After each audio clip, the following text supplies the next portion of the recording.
Right now, we're looking at perhaps one of the biggest financial crises in human history.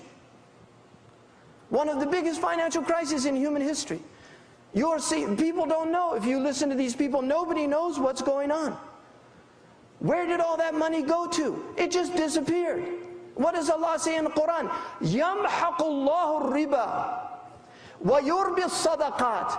Allah will make interest vanish. That's what the Quran says. يَمْحَقُ اللَّهُ الرِّبَى. Allah will make interest vanish. يَمْحَق. That's what it means. It means to make it vanish. It just disappears. It just disappears. وَيُرْبِي الصَّدَقَاتِ. But He will cause charity to increase. He causes charity to increase. الرِّبَى. The hadith says, الرِّبَى تُؤَدِّي إِلَى الْفَقْرِ وَإِن كَثُرَتْ. That interest, usury, leads to penury, to poverty, to impoverishment, even if it multiplies vastly. There are Muslims here in our community that bought houses, that finagled their mortgages, that put things, they lied about their income. Fraud. Right after the verses in Baqarah about riba comes the verses about contracts and writing contracts justly and not lying. There were people that had 5, 6 houses. They were driving in nice cars and now they have nothing. They have nothing. Because of greed. Human greed. They had 5 or 6 houses, and there are people on this planet. There are over 200,000 slums on this planet. Out of the 20 biggest slum countries, 10 of them are Muslim. 10 of them are Muslim.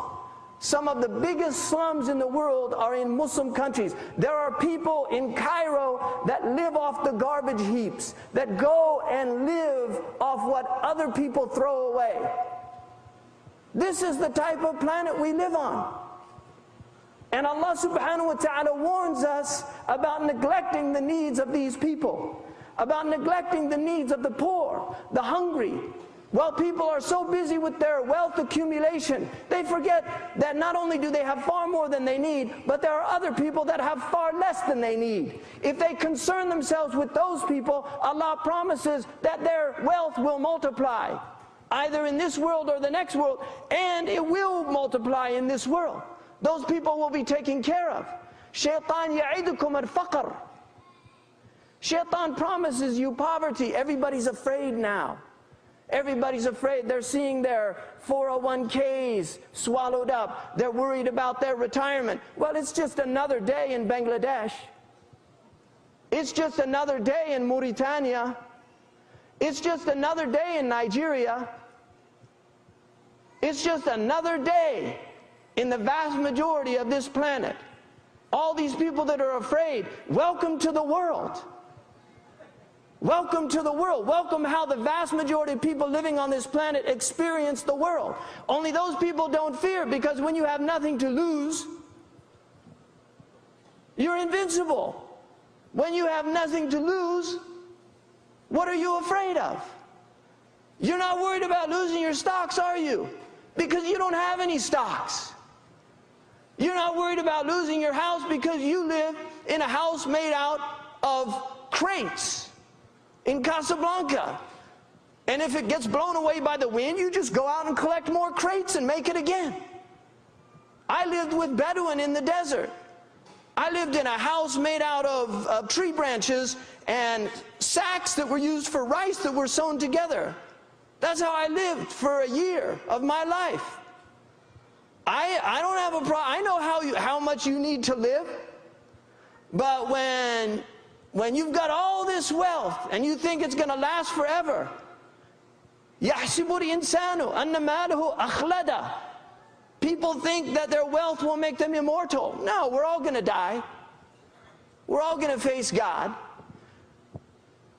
And God's going to ask us. So I want to remind you of a hadith which is reiterated by Isa alayhi salam. This hadith says that on the Yawm al-Qiyamah, and it's a hadith Qudsi. The hadith says that on the Yawm al-Qiyamah, Allah subhanahu wa ta'ala says to all these people. And in the gospel, and this is something the Christians share with us, because in the gospel of Matthew, it says that Jesus tells the exact same story that the Prophet ﷺ told. Now, some people say, oh, the Prophet ﷺ took it from Jesus. No, they took it from the same source. Because the one teaching Jesus was the one teaching the Prophet Muhammad ﷺ. So what Jesus says and what the Prophet Muhammad ﷺ say are the same. It's the same message. So Jesus says that there are going to be people on the day of judgment that God says to them, I was hungry and you fed me. I was naked and you clothed me. I was thirsty and you gave me thirst. Enter my paradise. And then there's another group that Jesus said that God will say to them, I was hungry and you didn't feed me. I was naked and you didn't clothe me. And I was thirsty and you didn't give me any drink. And then he banishes them. Now the Prophet ﷺ said that on Yawm al-Qiyamah, God will say to all of humanity, God will say to those people that neglected the poor people, He will say, I was sick and you didn't visit me. And they'll say, you were sick? How could you be sick? You're the Lord of the world. And Allah will say, didn't you know so-and-so was sick, and had you visited him, you would have found me there with him? I was hungry and you didn't feed me. You were hungry, how could you be hungry? You're the Lord of the world. My servant so-and-so was hungry and you didn't feed him. Had you fed him, you would have found me with him. I was naked and you didn't clothe me. I was thirsty and you didn't give me drink. They say, how could we do that? And he explains the same explanation. That should make all of us shudder.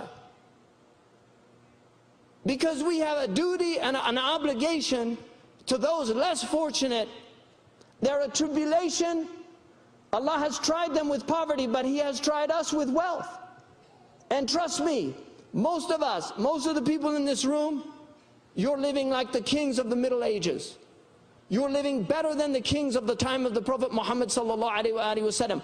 I was in the mansion of King Abdul Aziz in Ta'if. It was his palace. They said, this is Qasru Malik Abdul Aziz. I was in his palace, and I guarantee you most of us are living in better houses than that palace 100 years ago. The way that kings lived 100 years ago, with rare exception like Louis XIV or Mulli Ismail of Morocco, the way that most kings were living in the world is in less fortunate circumstances than many of us find ourselves in today. Really. But we don't think about the obligations that we have towards others, towards the less fortunate. We have poor people in this country. We have now refugees from hurricanes. We have people that houses were wiped out. And if you don't think God can do that to us, then you're deluded. You're in a complete state of delusion. We're living in one of the biggest fault lines in the world. God could literally destroy all of our homes. And then we're going to be begging others for help. That's the reality of it. That's the human condition. So if you're not taking care of others, you're not taking care of yourself. You're not taking care of yourself. We have a lot to learn from this religion, and we have yet to implement this religion.